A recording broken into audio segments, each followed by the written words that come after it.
आम चुनाव के दूसरे चरण में 12 राज्यों और एक केंद्र शासित प्रदेश की 88 सीटों पर वोटिंग हो रही है। दूसरे चरण में इन सीटों के 1,87,000 मतदान केंद्रों पर कुल पंजीकृत 15,88,00,000 से ज्यादा मतदाता 1,206 प्रत्याशियों के चुनावी भविष्य का निर्णय कर रहे हैं। मध्य प्रदेश की बैतूल सीट पर भी चुनाव होना था, लेकिन बसपा उम्मीदवार के निधन के बाद अब इस सीट पर चुनाव 7 मई को तीसरे चरण में होगा। दूसरे चरण में जनता कई सियासी दिग्गजों के भाग्य का फैसला करने वाली है।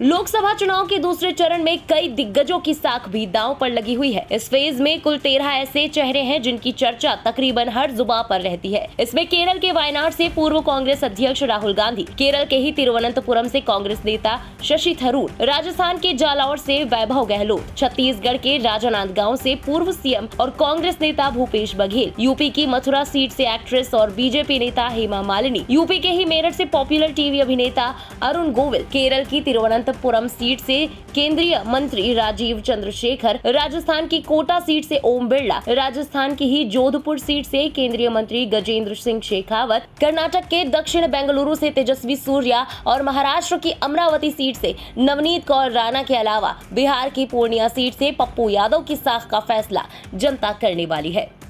चुनाव आयोग ने शांतिपूर्ण और सुचारू रूप से चुनाव कराने के लिए कई निर्णायक कदम उठाए हैं। मतदान प्रक्रिया को सुरक्षित करने के लिए मतदान केंद्रों पर पर्याप्त रूप से केंद्रीय बलों को तैनात किया गया है। सभी मतदान केंद्रों पर माइक्रो पर्यवेक्षकों की तैनाती के साथ साथ 50% से ज्यादा मतदान केंद्रों की वेबकास्टिंग की जा रही है। फिलहाल तो मतदान जारी है। उम्मीद की जा रही है कि दूसरे चरण में पहले चरण से ज्यादा मतदाता घरों से निकलेंगे और अपने मताधिकार का प्रयोग करेंगे। वही देखना अहम होगा कि कौन कौन से दिग्गज इस बार अपनी साख बचा पाने में कामयाब होते हैं और किसकी साख पर बट्टा लगता है। ब्यूरो रिपोर्ट, इंडिया पब्लिक खबर। फिलहाल इस खबर में अभी के लिए बस इतना ही। लोकसभा चुनाव से जुड़ी तमाम लेटेस्ट अपडेट्स और देश दुनिया की बाकी खबरों के लिए सब्सक्राइब करें इंडिया पब्लिक खबर के यूट्यूब चैनल को और बेल आइकन दबाएं ताकि चैनल से जुड़ी सारी लेटेस्ट अपडेट्स आप तक वक्त से पहुंच पाएं।